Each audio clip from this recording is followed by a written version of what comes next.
On behalf of ACE, I would like to thank all the excellencies and participants for spending your time participating in our event regarding the study, the assessment, impact, and government of renewable energy financing in ASEAN. First of all, I would like to take this opportunity to welcome and thank all of you for your presence in this focus group discussion workshop. As most of you are aware, the organization of this workshop is to gain greater insight from the ASEAN member state and to assess the available RE financing framework and scheme. The input from this FGD will provide the basis for the study under AGAP on impact analysis and review on governance of renewable energy financing scheme. On behalf of the ASEAN Center for Energy, again, I would like to welcome you all the participants, all the resource partners, respected expert on this focus group discussion. I personally have a long connection to this topic of renewable energy financing. I have been working in this area for the past 15 years, and I always compared financing to blood that enables our bodies to function properly.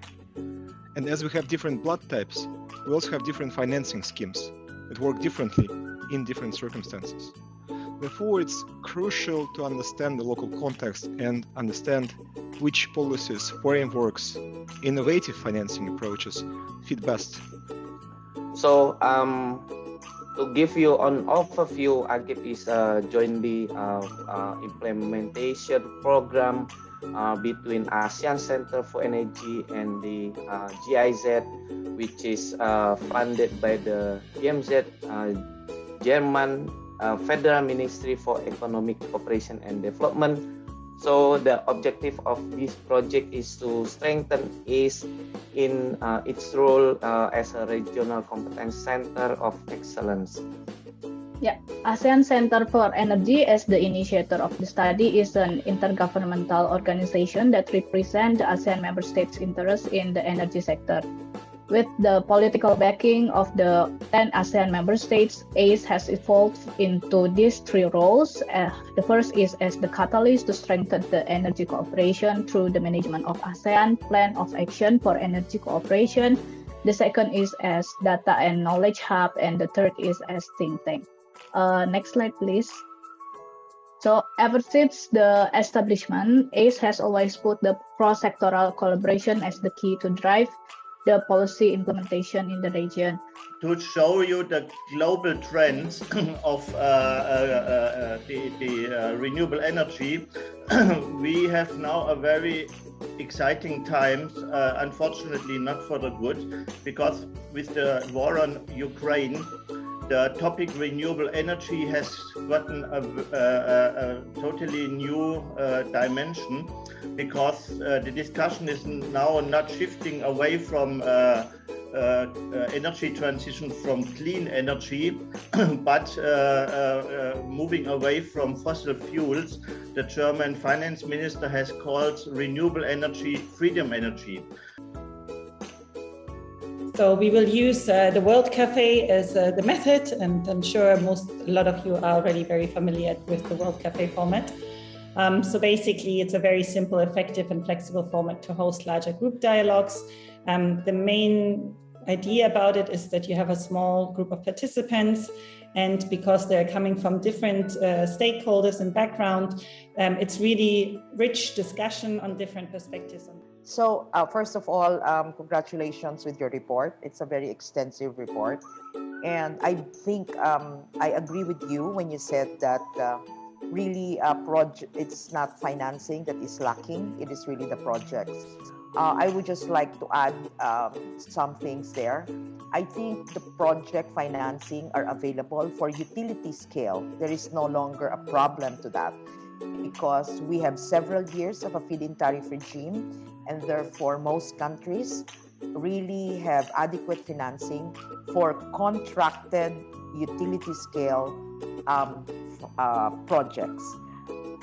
Let me see. Yes, Mr. Dacre Purchase, please. Please unmute your microphone, introduce yourself, and give a short comment. Yeah, good afternoon, everybody. So I'm representing Upc Renewables. So we're a global renewable entity, but I represent today our Indonesian business, which is the owner and operator of the first large-scale wind farm in Indonesia. The point I'd like to make, just following up on Mr. Volker's comments at the outset, which is it's not the availability of money.